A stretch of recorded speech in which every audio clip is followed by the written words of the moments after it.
কেন্দ্ৰ কৰি মমাইক ভাগিনীয়েকৰ কণ্ডল লকডাউনৰ সুযোগ লৈ মমাইকে ঘৰসহ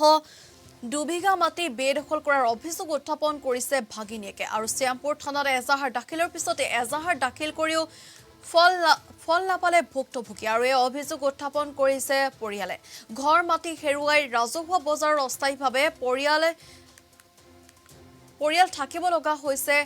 চকুৰালী অৱহেকত মমাইক হাছেন আলীৰ অভিযোগ লৈ চকুৰালীয়ে কাষ চাপিল সংবাদ মাধ্যমৰ জিলা প্ৰশাসনৰ হস্তক্ষেপ বিচাৰি কাটৰ আহ্বান জনাইছে ভুক্তভোগী পৰিয়ালটোৱে আৰু এই সংক্ৰান্তত চকুৰালীয়ে হাছেন আলী সহ কেইবাজনো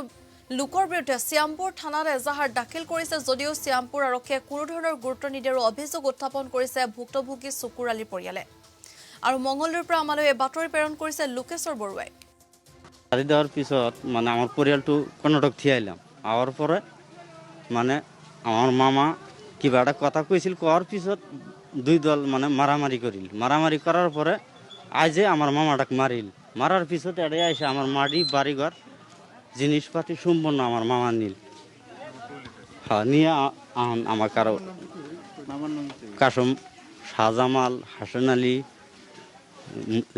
মতলেব নটা বাই ধরেই এবার করে মানে আমার বাড়ি ঘরে আর জেবের দিতেছে না দাও নাড়ি ফালা নিয়ে পাড়ি বন্ধ নিয়ে ওই জায়গায় পর দিতেছে থাকতেছে পুলিশে এখন আমি পুলিশে বহুত বিচার দিলাম 6-7টা এজাহারও দিছি কিন্তু কোনো